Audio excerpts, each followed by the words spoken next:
Okay, so welcome everybody. Good to see you all again.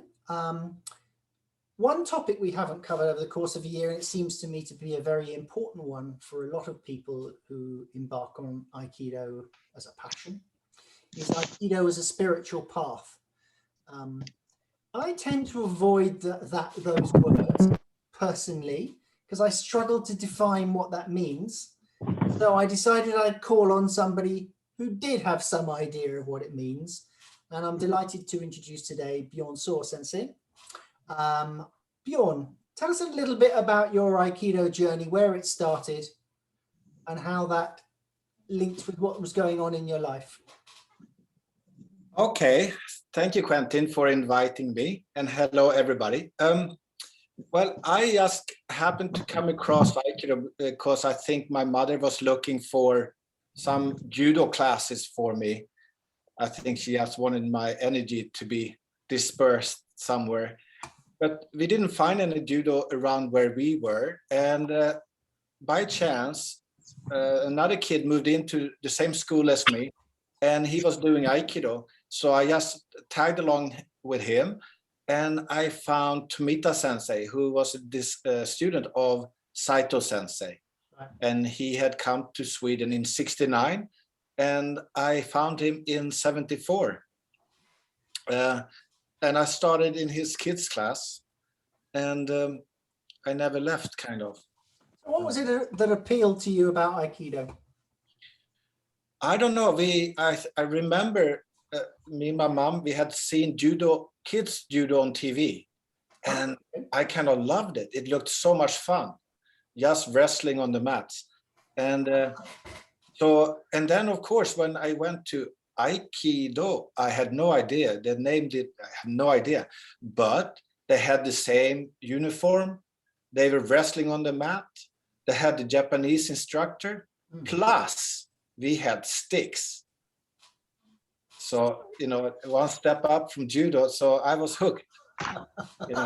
So how long were you practicing in Sweden, and where did you go next? I kept practicing in his club until I was 22. Or actually, when I first left, was 22, and I went to visit Japan. My first time in 87 for a very short visit to see Saito Sensei. And then that started the next decade of traveling to Iwama, I think 4 times, and altogether 2.5 years. And in between, when I went back to Sweden, I went back to my old dojo, and then I went to Japan, and I went back to Tomita.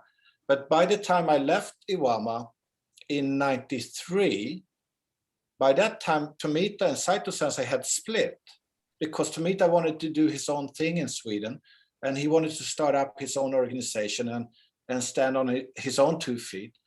And so when I came home, I felt I really have, I was now Saito's student.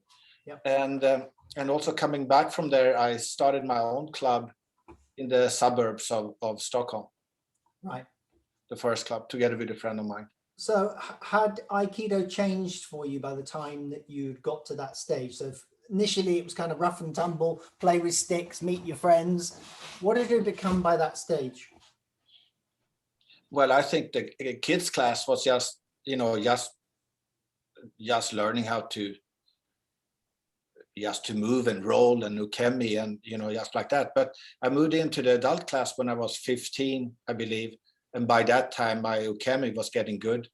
And 15 to 20, the body is in the best shape ever.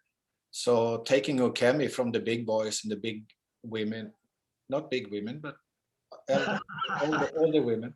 And so those years, I think, was fantastic. And Tomita Sensei, although we did Iwama Aikido, Tomita Sensei himself is a much smaller person than Saito Sensei. And his Aikido is much more agile and flowing and less I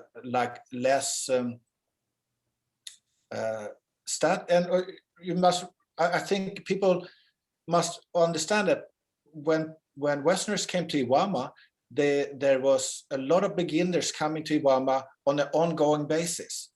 So Saito Sensei was always trying to accommodate the people that just moved into the dojo. So it became very, very basic training for many people that were very inexperienced in Aikido, because he cannot let the high-graded people get on with it by themselves. But our club in Stockholm, because that was a well-established club,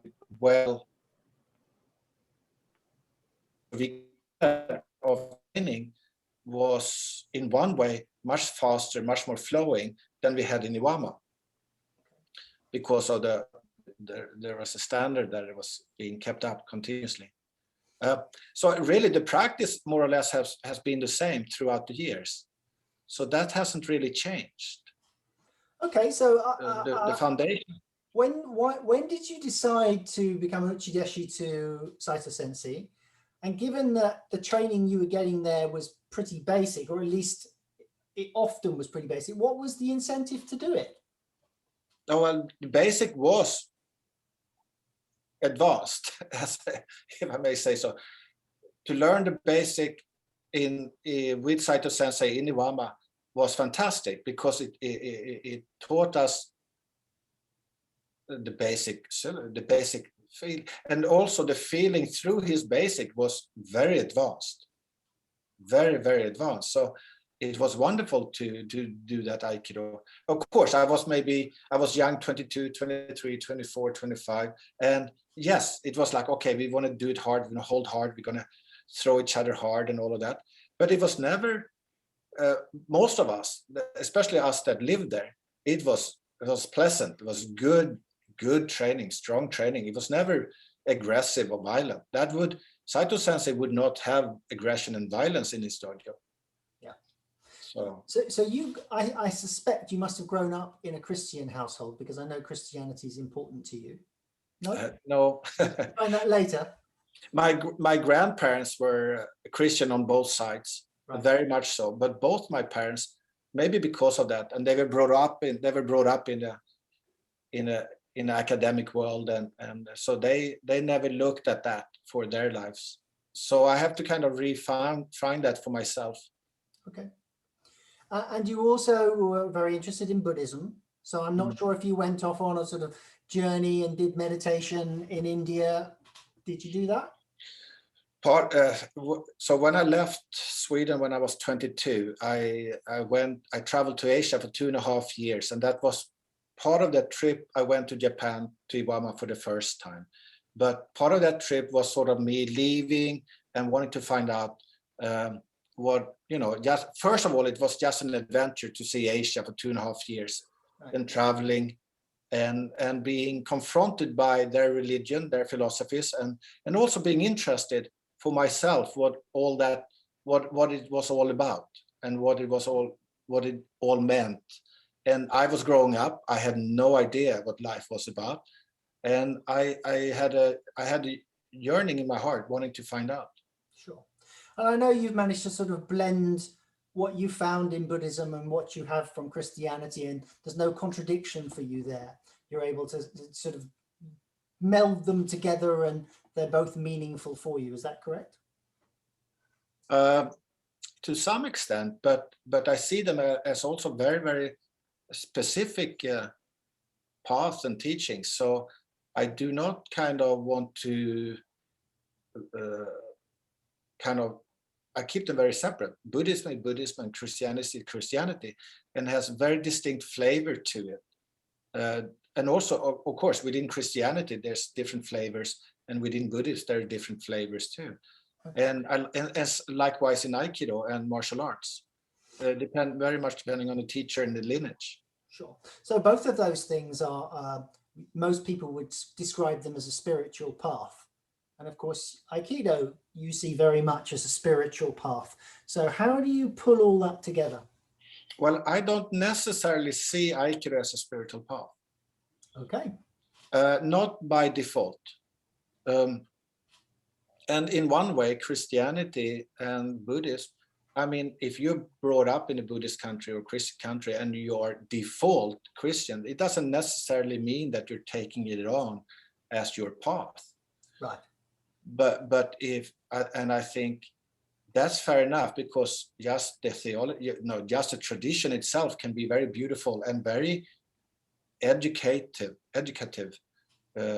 and promote all the good things that they, like the spirit promotes.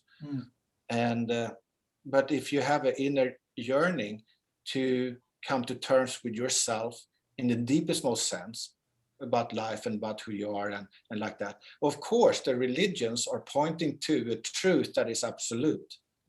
And so then it's up to us to gather the evidence, as it were, and come to our own conclusions about what that really means in our lives.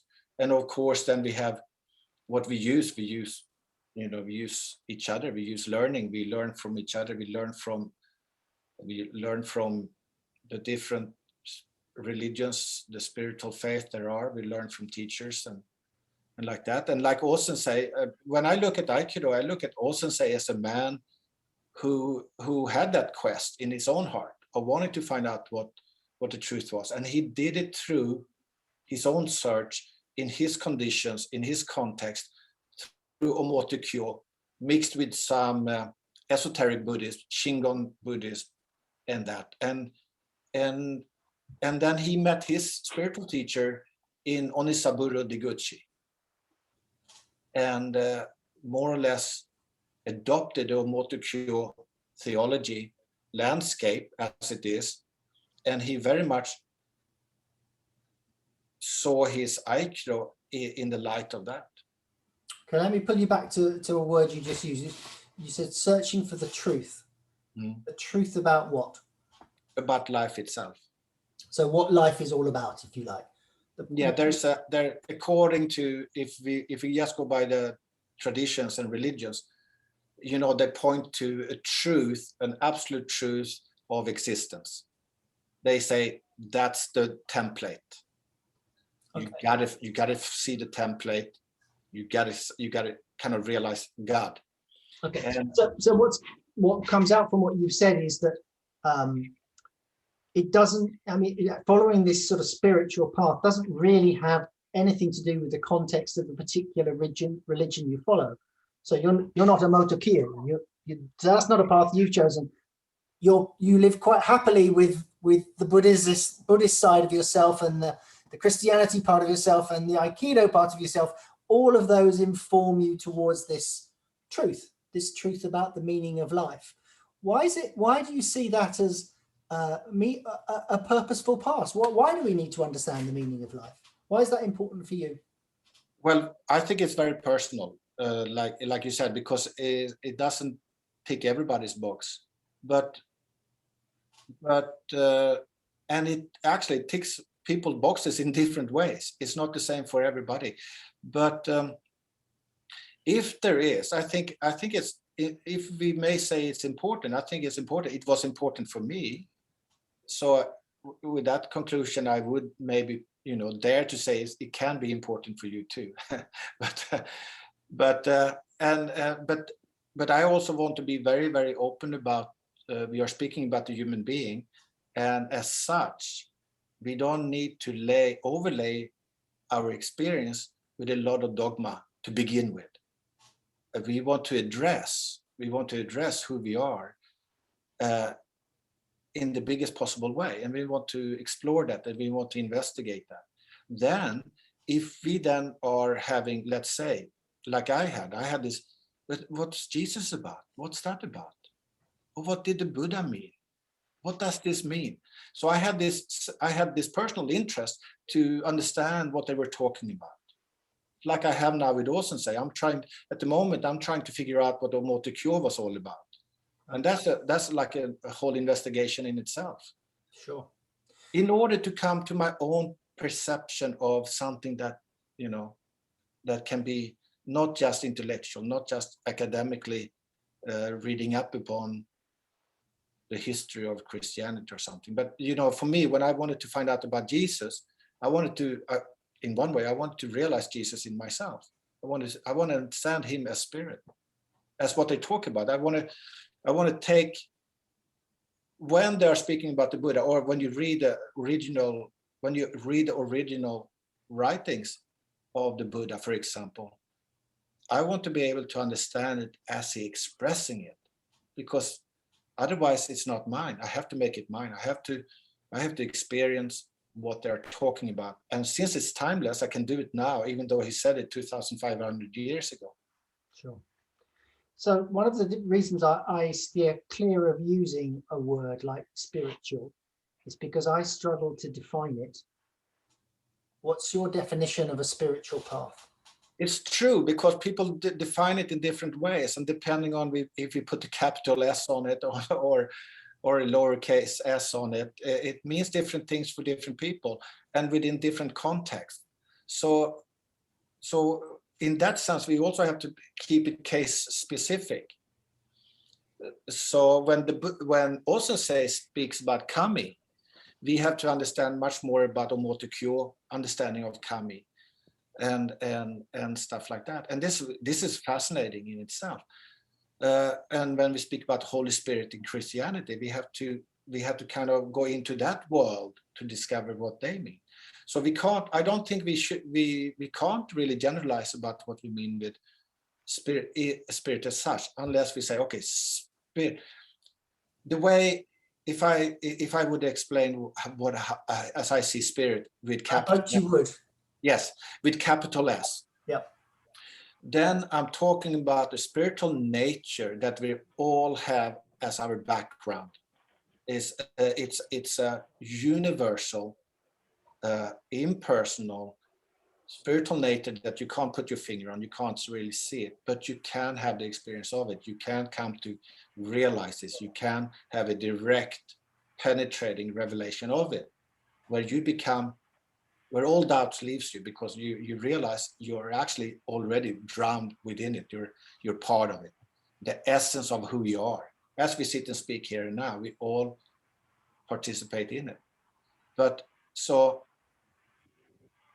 some people call it your true nature, your real self, your not your personal spirit, but something that is completely impersonal.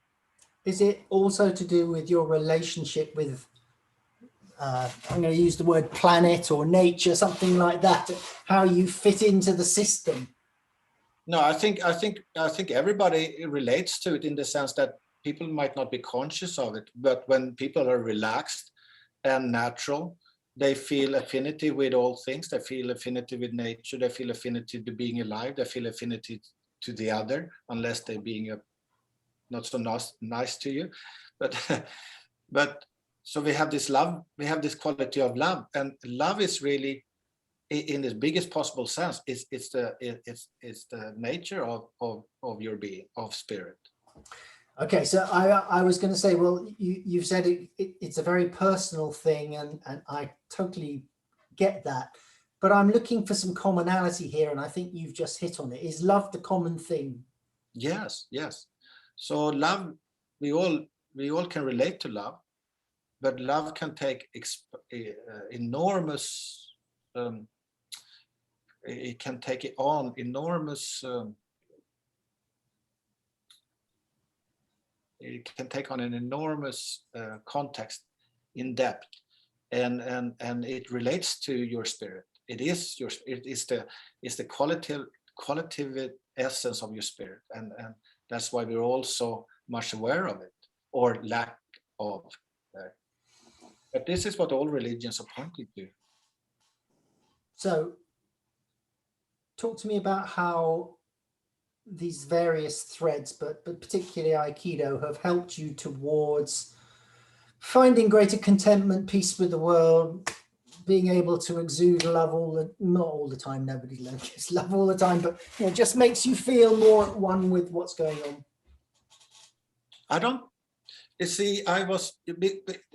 What I like to stress is this kind of fantastic thing. I kind of love it, because so when I was a teenager, I had this, I wanted to go out and I wanted to find what the truth was. I had no idea but I wanted to find some kind of satisfaction with myself. Sure. And this seeking led me to try to learn about this, learn about that, and so forth. And then finally, when things start being revealed to me, I realized I had it all along since day one. So I had only been not seeing it clearly. So this innate happiness, this innate love expression of just being a human being, which is not personal, that we all have, you just need to kind of step back a little bit and let that come out of yourself. Of course, maybe you have to get out of some poor circumstances that you live within that completely cramps that love. So you might have to actually make big changes in your life, because maybe your life situation is draining you from this freedom. But I have always seen myself as a happy-go-lucky guy. I consider myself completely fortunate, from day one, really. Ignorantly bumbling through life. Well, no, I share that with you. I think I'm a lucky guy, and I'm usually pretty happy-go-lucky, and I started with a good hand, so I haven't had to sort of de-layer all the crap that life might have thrown at me, because it's thrown very little crap my way. So what is it about Aikido that you consider makes it a spiritual path? What I love about Aikido is the relational aspect, is that we are relating. And so what I had to learn the hard way, because I didn't really learn this from Buddhism or Christianity, because I had a good fortune, or not, of running into a spiritual teacher that became a teacher for 12 years. So he was my spiritual mentor for 12 years. And that was both fantastic and very difficult at the same time. But he's more or less the one that reawakened something in me. Well, he didn't personally do it, but by being in his presence and being his student, it reawakened something in me. And through living with him and his community, you start realizing that there was a lot more to the spiritual life than I first had any idea of. There's so much more to it.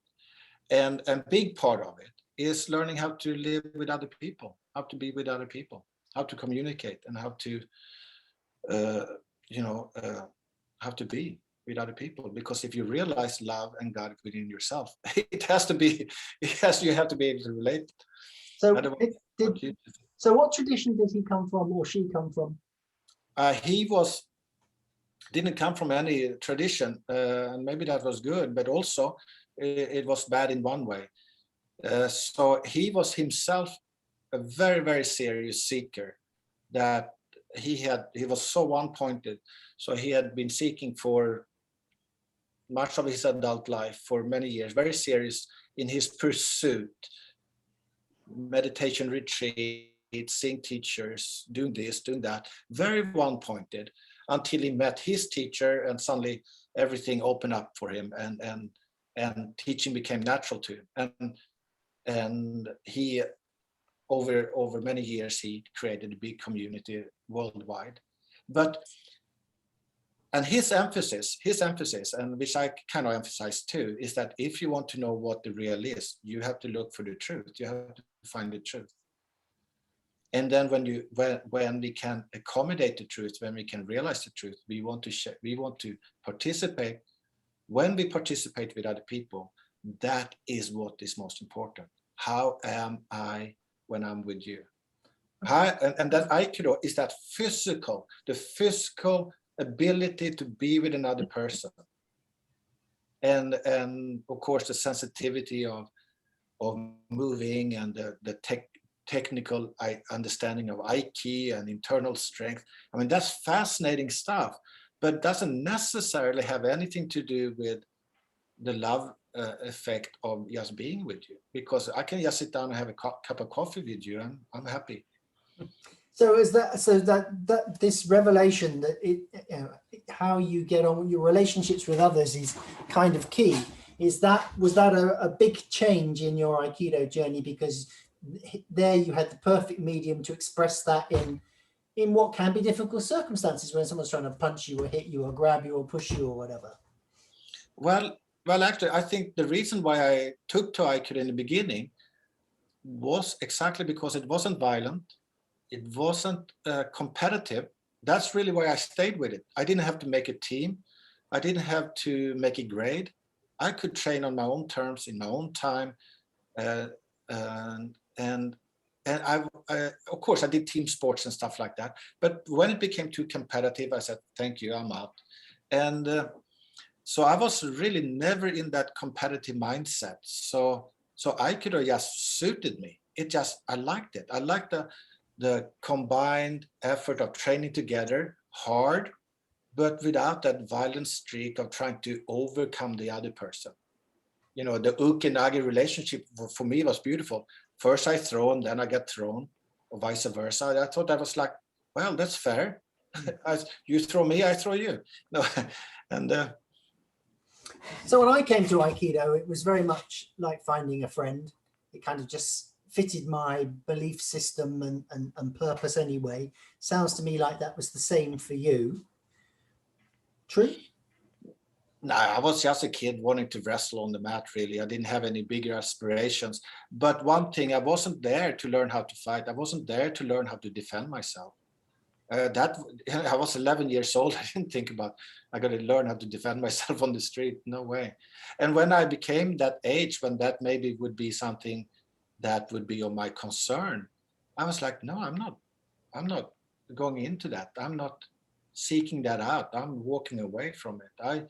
Even today, I never had a street fight. I've been in one dangerous situation, but that solved itself by, I think, the composure. Yes, I remember. And I think that's what Aikido gives you. It gives you that composure of being. And I know very well that Aikido or any martial art doesn't give you any guarantees for safety. You know, I presume that's the story in the park that you yes. in the book. Yeah. Okay. Yeah. Yeah. So I've practiced with you a little bit, and I never find your Aikido hard.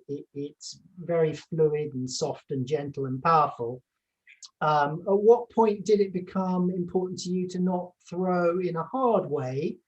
When, you know, what was the turning point there? And actually, it maybe sounds strange, but even when we threw hard in Iwama, but even before then, I was never in my Swedish club in Stockholm, in my dojo in Stockholm. I was never really violated in the technical aspects. You know, no one was really violently putting a technique onto you. And if they did, you say, hey, slow down a bit. That's a bit too much. Thank you very much. So I was always in one way good hands. So I was always brought up with to taking care of my uke. That one was taking care, maybe not always perfectly, but I was brought into the school of taking care of my uke when I applied the technique. You know, we clap out. We learned this from day one. That's inherent in Aikido, that we respect each other's limitations, physical limitations and emotional limitations. And that was a learning curve, of course. That was a learning curve. How do you assess that when you meet different people? How can you feel it? How can you be emotionally awake to people's different things? And you know, like I think we all know that the dojo is such a good, safe place to actually allowing things then to things that maybe some people, you know, have difficulty being pinned down, stuff like that. So a lot of stuff coming out. So one has to be very careful. But the dojo in itself, especially if the teacher and the student, the senior students are careful, then it's the most wonderful place to be, because there's a safe place to put pressure on each other in this way. But even today, I walk away. I'm not a fighter. So I make a very big distinction between, are you learning to fight or not? I never learned to fight. So I'm not the fighter. I can't fight, really.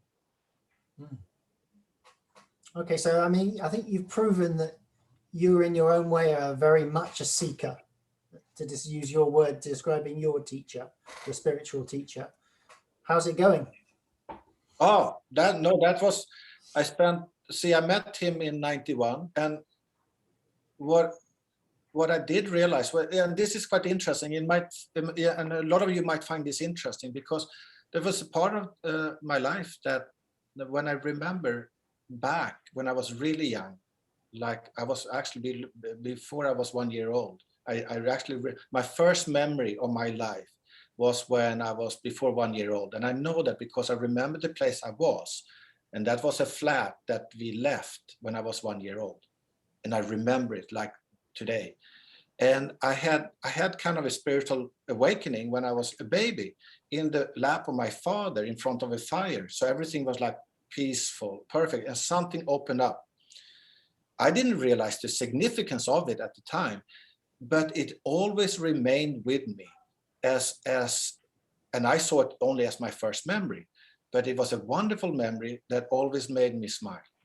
And I would always see it as that's why I always have a very positive outlook on life, because I always see life as beautiful and whole all the time. So when I met my teacher, what happened with him within 2 weeks, I was with him in India, is that this initial awakening that I had when I was a child, suddenly, and then I had been seeking for 5 years. Then I had been seeking, Buddhist seeking, I'd been meditating, I've been reading every book I can lay my hands on. I was coming to a point of desperation because I found I can't do this. I don't know how to do it. It's difficult.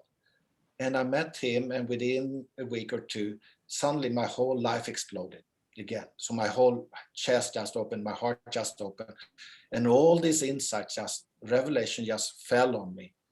And I have that expressed in one of my publications. But and that led me into the relationship with my teacher that lasted for 12 years, which was more of a grind of now going to churn through what I have realized myself to be, and also learning on the job, as it were, what it means to live life from this perspective. Because it's, they say in Christianity, they say you're born again. And then they say, well, you're just a baby Christians, just take your time. And that's what it really means, because you come into a new perspective. You come into a new way of seeing life and yourself from a selfless point of view, which is what we would say we can now attest to our own spirit.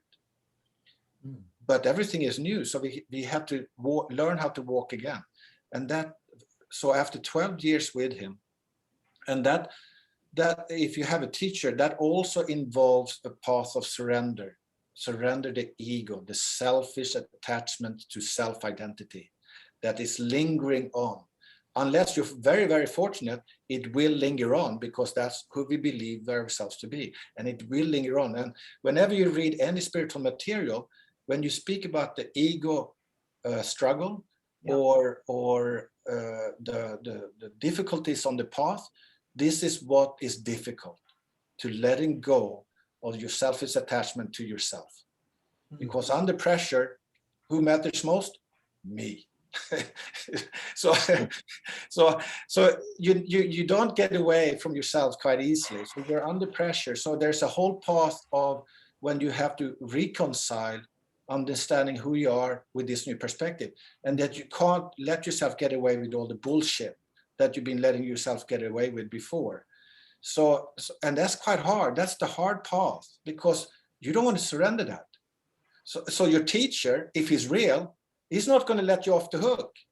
He's going to keep pointing at it. He's going to keep irritating you until you let go. It doesn't mean that you become a saint. It doesn't mean that the teacher is a saint. It doesn't mean that. But he understands the psychology of ego attachment, or of wrongly identifying with something that is fundamentally illusory. Yeah. So after 12 years, I had come to a point in my relationship with him that I had resolved it. I had gone full circle with him, and I said, I'm done. I'm out of here. Thank you so much. And then I stepped away, and I never looked back. So, and that's when I started my club in England.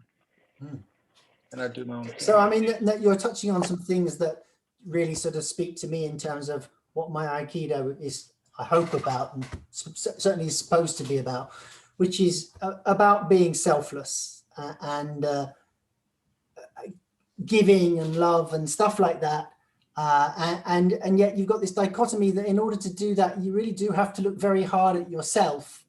So it is all about self, but in order to be better in a better place in your world, really. And we get that expressed on the mat in a real cauldron environment where it's the perhaps most difficult place to let that out, to just accept an attack and receive it and deal with the person delivering that with a feeling of care.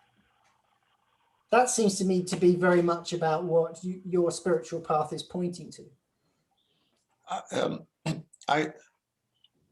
Yes, and I would also like to add that I'm learning so much more about Aikido during this year of lockdown, and I'm learning about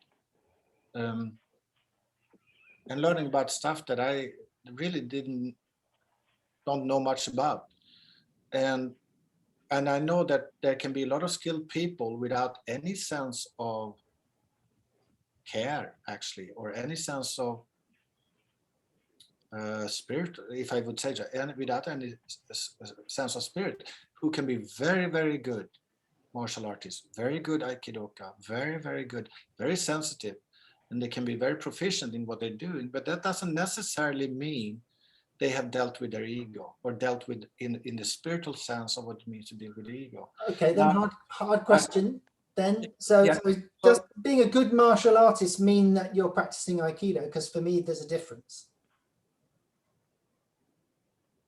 You can be technically great at Aikido, but it doesn't make you a practitioner of Aikido. You can be technically great at the moves, but if that's all it is for you, then it's not Aikido for me. No, exactly. So I think Aikido has that moral, ethical dimension, which in one way, I do believe that most modern arts have, because I don't think any martial arts today are out there to create killers and people that's going to maim each other. Even within MMA, you know, it's still rules. It's still the octagon. Don't kill each other. You know, it's still they still have some limitations. But I think why Aikido would be called a spiritual path is down to Saw Sensei, I believe. It's down to Saw Sensei, and because Saw Sensei followed the spiritual path, and he spoke about these things in very archaic language, but very emotive language. Now, I think it's very important that we learn about what he's talking about, because I have now, during this last 3-4 years, I have learned that many things he speaks about the internal system of the body, not necessarily a spiritual system. He speaks about the internal relationship between yin and yang, and that's what I'm trying to practicing now, and that's wonderful. It's wonderful in itself, but it's a little bit wrong to point to that as being the spiritual aspect of Aikido, because it's not. I think the spiritual aspect has to do with your humanness of understanding humanity and who you are with humanity, and how you deal with your neighbor, how you act with the person that is in front of you. But let's take that yin yang thing then. So isn't a deeper understanding of how that works, doesn't that kind of inform your view of the way the planet works, and therefore gives you a better handle on how to relate to other people? Because you kind of know this is yin, this is yang, and how to get the best out of that situation. I don't see them as exclusive. I see them as very much part and parcel of the same thing. It's like learning, learning where to put our feet, etc., and hands in Aikido. It is important. It's not what Aikido is about, but unless you understand where to put your hands and feet and how to move your center, you'll never get it. I think isn't yin yang just an extension of that? No, definitely. In order to do Aikido, the more we know, the better. to practice Aikido. And in some degree, I agree with you that it relates to how we relate to other people and our capacity to relate to other people.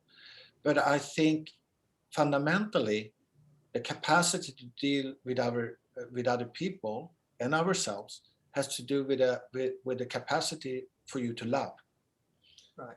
And that is not really dependent upon your knowledge of yin and yang balancing, I think. But maybe I'm too new with this yin yang stuff, so I may be speaking too soon. Maybe I have to change my mind. So that's something you've explored over this year, but you did say this year you've learned a lot. Tell us more about that. Well, I ran into, no, I actually did seek him out. I think 4 or 5 years ago, I had heard about Dan Harden, and I wanted to know what the fuss was all about. And I went to see his teaching here in Bristol. I live close to Bristol now. And he blew me away with the skill he has. And I really enjoyed it. And I found that he had an ability to teach how to do it, which I'm struggling with learning. But I seen something in him that I haven't seen in anybody else. And I haven't met many martial artists, but I put my hands on a few, and it's extraordinary the skill he has, but not only the skill, but he's able to explain it. He's able to show you physically. He's able to able to demonstrate it, which is rare, to be able to really precisely put your finger on it and wanting to share it with you. Now, so that's, and of course now lockdown, we haven't been able to have him over to England, because he used to come quite a lot. He used to come 4 or 5 times to England, both to London and to Bristol. So we haven't had him for a while. But of course, what I have learned with him and what I'm learning from him, I'm taking that into my Iwama style Aikido, my Aikido, which is now more evolved than what I did in Iwama. So, and now it evolves even more thanks to learning about the principles of the yin yang, of the Aiki, of the Hara, 3 elements that I hardly knew about before. And so it informs what I already have and hopefully improves it. Sure it does. And of course, so that helps me mentally, physically. Aikido has always been the training, the practice that keeps us healthy, keeps us happy, keeps us occupied, keeps us off the street. So in that sense, Aikido, any martial art or any activity is necessary for us to live. But the mental aspect and the heart aspect of understanding what life is about, I believe that, like my grandmother, who never practiced a martial art in her life, I believe, and she was a believing Christian all her life, and she was the most beautiful woman, and she taught me so much through her compassion, through her modesty, through her faith, which beats all Aikido in the world. So I've asked you lots of questions. Are there any? I'm going to open it up to other people in a short while. Is there any key element of this journey, Aikido as a spiritual path, that you are surprised I haven't asked about, and that you can now help me out and fill in the gaps? Shall I say something? You've got a completely free hand to say what you like. Well, I think Aikido was perfect that I had Aikido, because it fitted like hand in glove with my spiritual understanding. So it was already there, and I was already on the Aikido path when I start upturning my life. So maybe my whole life changed, my whole life transformed, but what stayed with me was the Aikido. Maybe I lost. So when this revelation started happening, I lost a lot of my old life.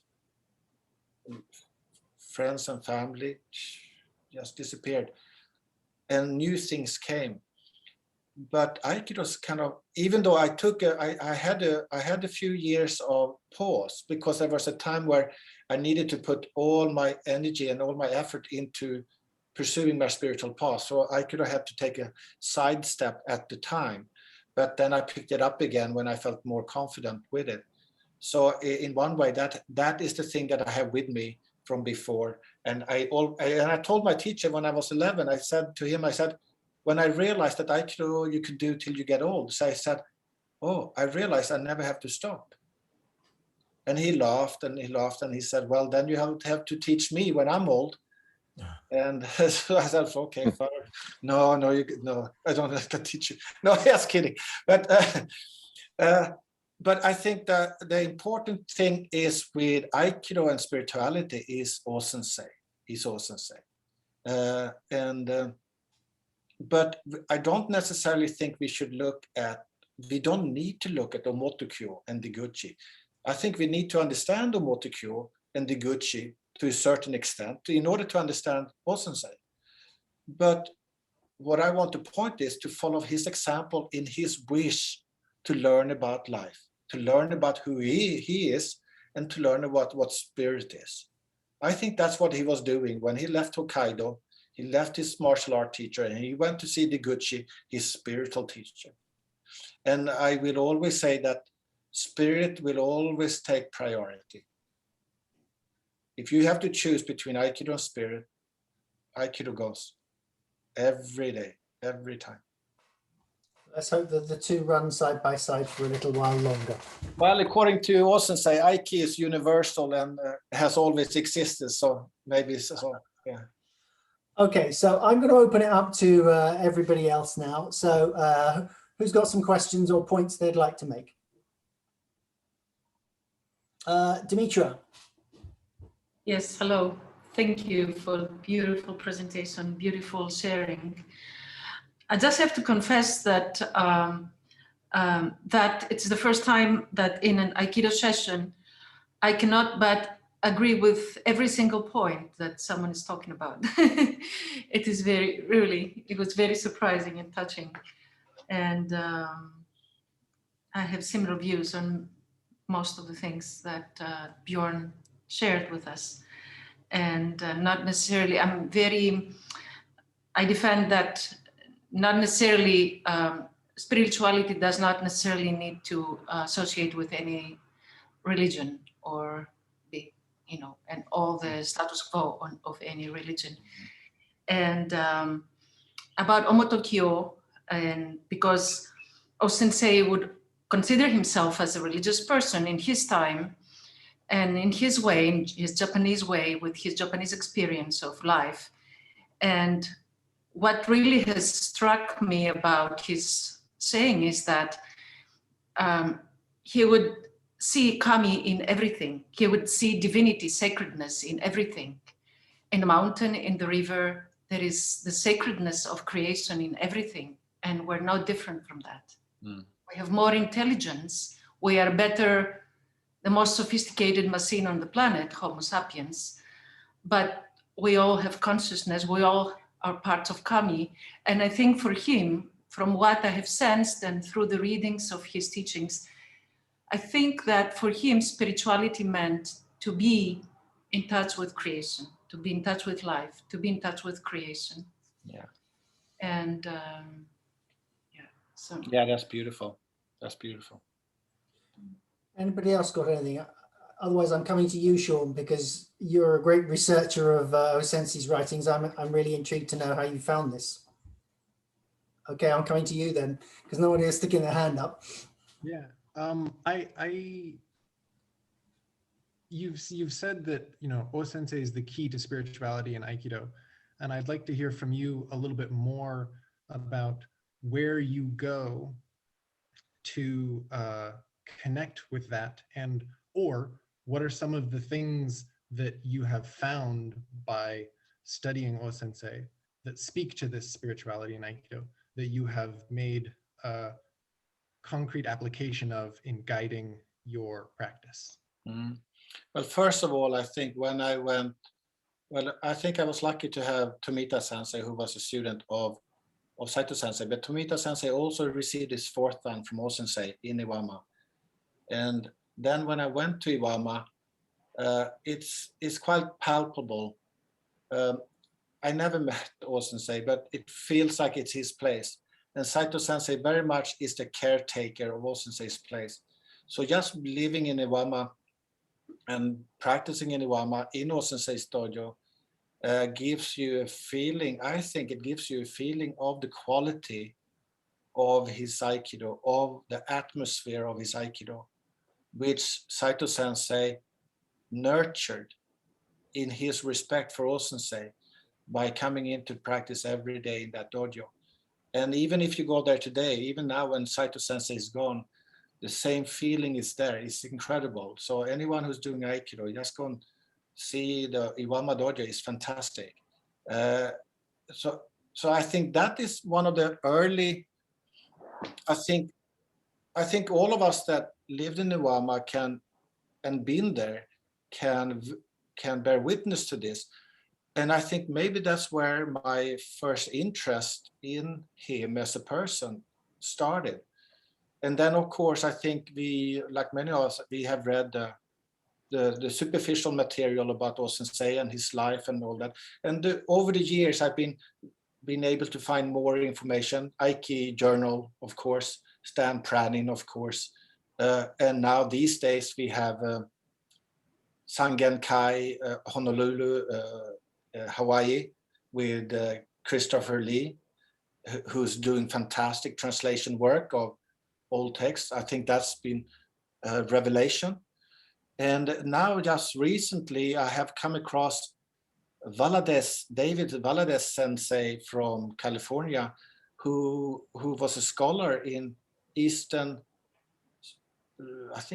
spiritual culture or history, who has done, I just recently put it up on my Facebook page, is very, very good writings about the understanding of Omotokyo, Deguchi, and in its line to O Sensei. I have also picked up the books of, the books of Deguchi. Let's see, where are they? About Japanese shamanism, Katapabo. The one about, just recently I found a fantastic book of the origin and the foundation of Shinkon Kishin practice, the meditative practice of spirit absorption of O Sensei and Omotokyo. This is super, super interesting to understand. So, and these books, I think this knowledge of this background hasn't been readily available to us only the last maybe 10, 15 years. You probably know much more about it, but I'm just finding these sources that I'm like, wow, this is amazing. And I do agree that to learn the history of anything is super important, to learn where it comes from and to understand how they thought in the time, put it into context. But why I do that with Buddhism, I do that with Christianity, I do that with Islam to some extent. But I do it because it all stems from my own journey to find the truth. And unless I would have found the truth for myself, I would never even be able to skim the surfaces of O Sensei, of the different religions, of these things, because I have a reference point in myself when I read about these things. So can you give an example of something that O Sensei said, like a teaching from O Sensei, that based upon this experience, your own experience of truth and spirituality, right, that you interpret through that lens? Can you give us an example? Yes, well, nothing really.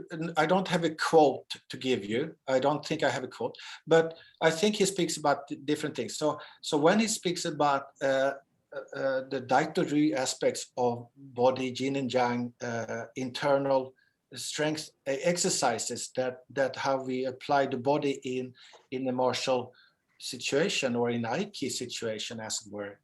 To understand Aiki in the body and structure, I think that very applies to the practice of Aikido. Very, very physical, very internal, very sensitive. And but his sheer,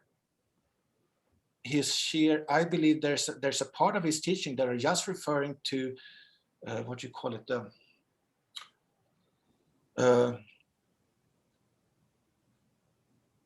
the larger implications of being one with the universe, or seeing that everything is love, that we see spirit in everything, that the spiritual essence of myself I see everywhere. I see that in you, I see that in the rock, I see that in the mountain. You can appreciate now that everything is coherently whole. And he speaks about that sense of being one with the universe. But one has to be careful, because one has to look at case by case, because one has to look at his statements within the context he's saying them. So for example, when he had this revelation of the golden body and he realized he was one with the universe, that wasn't, for me, he didn't realize he was one with you. He didn't realize he was now having a revelation of the experience of being one with the universe. This is a quite common spiritual experience. This is not uncommon in the spiritual side. It's like, what I find a little bit funny is that Aikido is not really a spiritual path. It's a martial art path. So a lot of things that spiritual path, religions take for granted, we are sort of like amazed by, but that's like common parlor in Christianity or in Buddhism. That's just our bread and butter, so. That's interesting. Jamie, do you want to ask a question? Or Sean had something more to say. Sure, I'll come back to you after, Jamie. Is that okay? Sure. Just very Okay, sure. Let's stay with you, and then I'll come to Jamie. Just a very short thing. I really appreciate your sharing. I want to just point out that this term that we usually translate as "I am the universe," at least some of the time, O-sensei is actually saying "Uchu sono mono watashi," which is I who am that thing which is the universe, which is different from I am the universe. Yeah. So we have to be very careful about the translation. Exactly. And we have to understand the context, and we have to, but that study in itself, what I love about it, this introspection, this study of the word, of the translations, is itself a digging of finding out the truth, which is revelatory in itself. So just going down that path is like, go for it. That's gonna blow your mind. I think you've got a space, Jamie. Yeah. Bjorn, so nice to see you, and just lovely to listen. A couple of things that I made a whole bunch of notes I've been thinking about listening, but one is it's probably somewhere in the, I don't know, almost 20 years into Aikido when I kind of came across Ramana Maharshi and satsang and enlightenment, and this the spiritual seeking for enlightenment and all, and it made me think, and I'm wondering your thoughts on this. No one's really ever quite done what O-sensei's done in Aikido. I mean, we've had all these phenomenal teachers, there's no question about it, but no one's quite been like doing what O-sensei did. And a lot of those teachers kind of looked at him askance, like, here's this crazy old man, right? And saying all this esoteric, mystical stuff. And I started thinking, well, maybe he was like really, his consciousness was at that level or in the nature of an enlightened, master, spiritual master. And here people were going like, that's crazy stuff. What do you think about that? And also O-sensei saying things like, my Aikido is not a religion. It brings all religions to completion.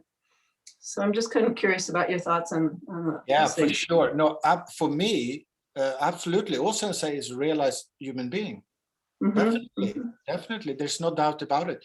Just following just reading his life story and what he went through, and his, meeting his spiritual teacher, and reading his writings and learning about, definitely he has deep, deep, deep spiritual understanding. But more so than that, and which everyone attests to that have met him, his direct students, just meeting All Sensei was an overwhelming experience. And I have a small experience of that when I was in Iwama. This was actually quite interesting. I was there with, I met my first wife there, and she was Japanese. And we were sitting on the train station in Iwama. We were going back to somewhere, I don't know where. And we were sitting on the bench waiting for the train. And next to us on the bench was an older gentleman, older Japanese man. And of course, he looked at me and said, "Oh, who's this guy, Jin? Who is this foreigner?" So my wife, Japanese, spoke to him, and we said, "Well, we are a student of Saito-kun, because he knew Saito as a little boy, so he would call him Kun, Saito's little boy, yeah, not Saito Sensei." so, oh, you train in Ueshiba's dojo. He didn't call it Saito's dojo; he called it Ueshiba's dojo. So he was old enough to know, he was in town when O-sensei was around. So he said, "Oh yeah, I know O-sensei, or I know Ueshiba-san." And he said, and this stayed with me, he said, he had eyes like this. Twirls coming out of his eyes. That's how he described it to us. And it was like, okay, sure. Mhm. And I think a lot of people have that experience when they met him, which gives testimony to extremely transformed body and mind.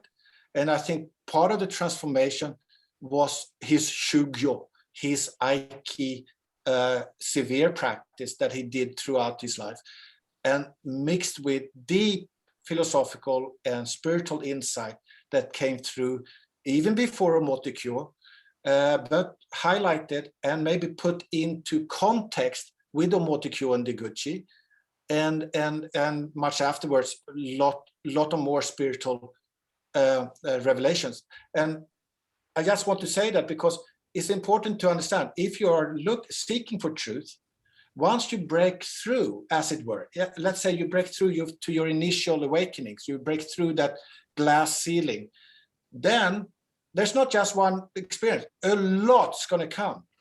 Yeah, so you just need to go that extra mile to break through. Then you're going to be overwhelmed. You're going to be overwhelmed, and it's not just going to stop. Thank you. I love that image. That's amazing. That's a great story. So thank you. Yeah, you just led to my other, a couple other questions, but I'll just ask one more. And that is about seeking and finding. So, talking about you can get overwhelmed. I mean, there is so much more, so much higher, so much deeper, however you look at it, to go, right? At the same time, what's been your experience in terms of seeking, being a seeker? Can seeking get in the way of finding? When do you, you're seeking, do you ever find? When you find, I mean, we never stop learning and growing. But it's kind of hard to ask a question, but you know what I'm talking about this path of seeking. Yes. And I certainly got to a place myself of feeling like seeking. And I was just constantly like in sort of lack and overwhelm, all those things. And it's like, well, when do I get to say, okay, I'm kind of finding, and it doesn't mean I know everything or, I'm done, but it just means, I can start, establish a new base and seek from that place of action. I'm just kind of curious your experience with that. Because I know you've been deep into, spiritual practices. No, I understand, Jamie. It's a good question, and it's a question that many people have. And I can only say that when I start seeking, when I went to Asia, I sat down on the Trans-Siberian Railway and I left home, and I knew I didn't have a return ticket. And I was like, oh, thank God, I'm out of here. Kind of, now I'm going to find out about life.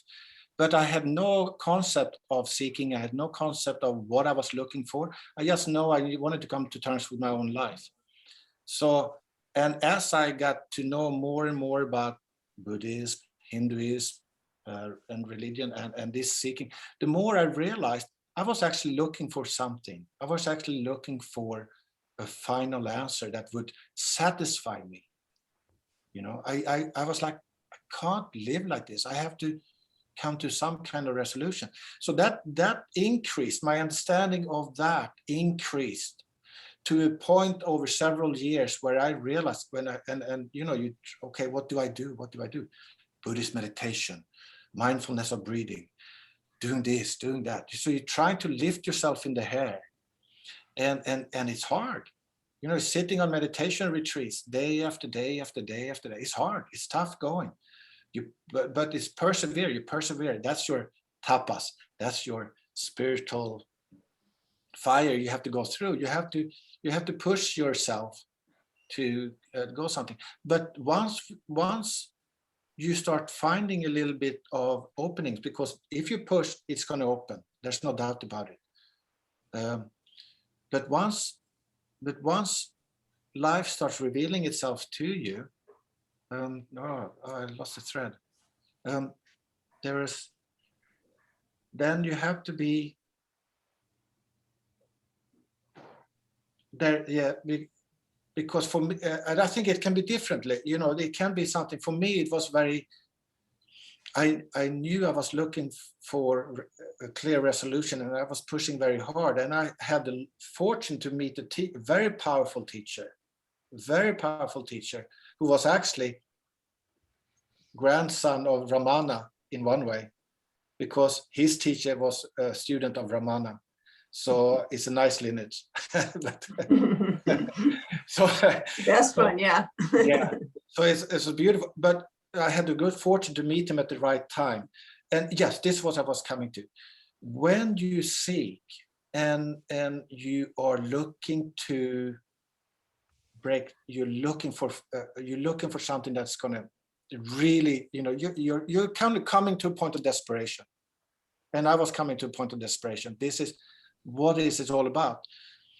And when they come to a point like that, you must realize, if you have a lot of attachment to the way you live, to your life, if you have family, if you have husband, wife, children, job that you don't want to give up, you're going to be in a crunch, because this point of transference might tell you, hey, you need to go this way.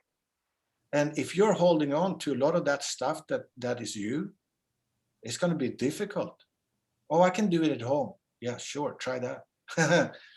It might work, but I'm saying for me and for many people, and you can read any spiritual literature, any religious literature, it is a tough path, because, and lucky are those that are not attached too much. And that's why it suits young people, because they haven't accumulated a lot of stuff yet.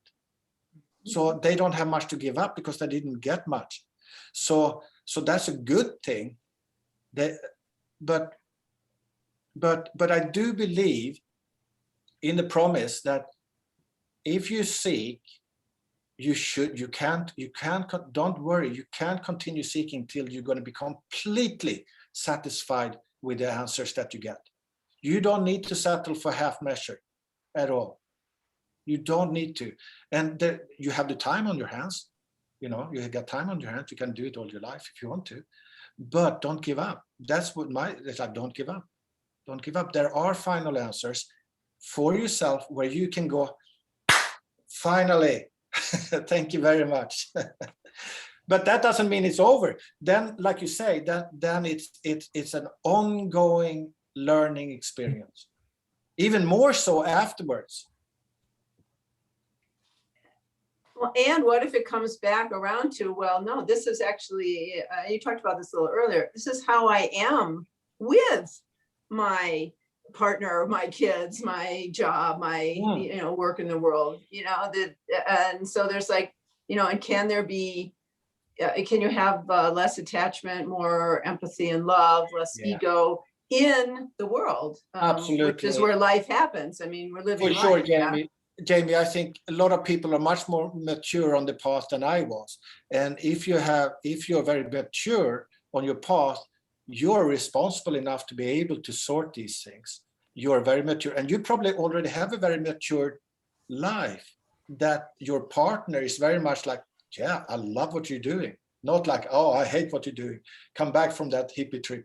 No. So if you're very mature already, because, for example, like my first wife, this Japanese lady that I was with, was a wonderful woman. She was a bit older than me, and she was so much more mature than me.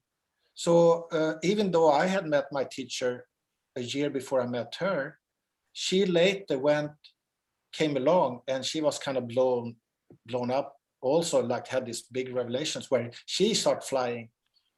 But she was in one way, when she opened her heart, she was in a better place than I was when I opened my heart. I opened my heart as a very immature young guy. And I have to kind of learn everything, I have to learn normal stuff. I have to learn the normal stuff. But if you're already normal and mature, the enlightenment might not be as, you might go, hey, no biggie. I've known that all along. No, who knows? People are different. Some people are very, very, very mature, and some people are very immature. Anybody else? Thank you. I don't want to monopolize, but thank you. We could talk all day. It's wonderful. Thank you. Thank you. Anyone else got any points or questions? Linda. Hi there. Thank you. Wonderful discussion. I confess I'm not familiar with your books, and I just was fiddling with my phone, taking a quick look. Can you give us a little overview of what books you've written, what's available, and sort of what's for who? Like, where should we start reading, and which ones are about what? I'm just an overview of what you've done. It's very amateurish. I'm sorry. It's very amateurish. It's really a collection of Facebook posts through the years, without only put chronologically. It's very amateurish. It's a mixture of. It's sincere, not amateurish. Yes, it is. It is a mixture of my thoughts about spirit, my thoughts about spiritual liberation, the implications of spiritual liberations, the responsibilities of spiritual understanding, in all various aspects in regards to life. There are a lot of musings about Aikido and the understanding of Aikido in relationship to spirit, but also in relationship to plain simple practice of Aikido, of etiquette, and to some extent the principles and dynamics of how to act and practice Aikido with another human being. And a lot has to do, I think everything bases itself on a deep understanding of truth, then, and how that then translates into relationship to the world, to you and me, and to everything that you encounter. I just want to big Bjorn up a little bit here. I think many people who practice Aikido basically accept what their teacher told them, and that's the way it is. Bjorn is a thinker. He looks at everything and comes to his own conclusions as what's right for his path. And I'm sure if you do read his postings, if they're put together in a book, you will find some interesting revelations, because he's not just giving you what everybody else says. Paul. I have them on a web platform called Issue.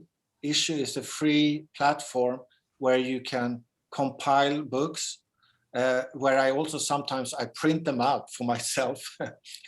I print them out and I kind of try to sell them to my friends. Hard sell, but do feel free to put it in the chat. I will. Okay. Paul, did you have they're all available to read online for free, and also I have yes. That's a good thing to look at, because I have a lot of stuff there, several small books, and also other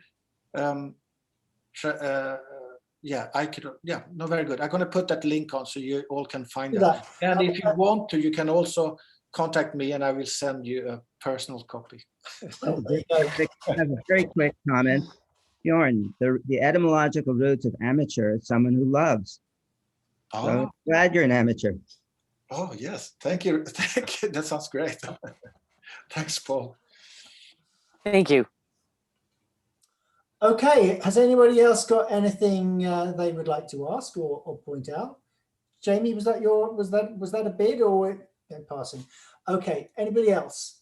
Quentin, there was somebody who put a comment in the chat, and I thought actually that it would be interesting to ask that one to Bjorn Sensei. Okay, so this is Finn's comment, is it? Yeah. Okay, well, let me read it to you, Bjorn. So firstly, he says, thank you for a radiant, resident and relevant discussion. I'm suspicious of organized religion and dogmatism and sometimes sense this in Aikido, yet not at all in the present company. How to reconcile? It's a very important question because I think too many people discard traditional religion or organized spirituality. I think that's a sad state of affairs because then you're throwing out the baby with the bathwater. It's very important to recognize, and I also say says this also in one of his texts, that in order to understand life, somebody mentioned that we can seek ourselves, we can seek the truth without organized religion. That is true, but since we have organized religions, since the world religions has been around for thousands of years, and they hold immense value, and come on, they got so much to cover. We can't cover. There's so much depth there.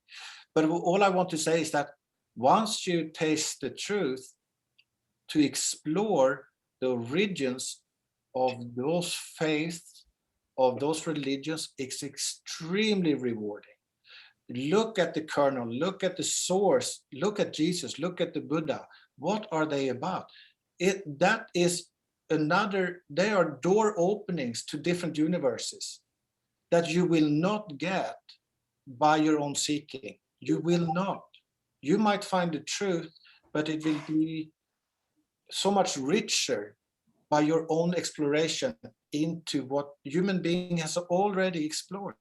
Remember, these are human beings. Jesus, the Buddha, these are human beings who walk the ground. They're followers, they're students, they're best students. They were people like us. They were people like us. It's written down in books. We have the text for people thousands of years ago. Incredible knowledge from direct experience. It's not all dogma. It's, somebody said it beautifully. A tradition is not the worship of ashes.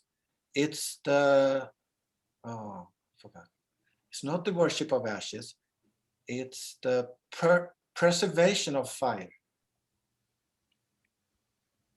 So don't badmouth religion, please. I sense that might be a brilliant way to finish the session, but Bjorn, one last chance to add anything that you want to give us. Well, thank you guys for coming on and listening, and I'm really, really, really grateful for you to do so, because these kinds of conversations is something that I deem the most interesting, I value them beyond anything else. So thank you for coming and listening. And thank you for asking questions, because I think the dialogue, the back and forth, that's what Aikido is all about. So thank you. And in our turn, on behalf of everybody else, thank you for giving us your time and thoughts and lighting a little path for those that needed a path lit. So thank you one and all once again. And I look forward to seeing you all next week. Thank you, Quentin. Thank you. Oh, Thank you very much. Yeah, bye. Amazing session. Bye bye. Thank you. Good day. Yeah, bye.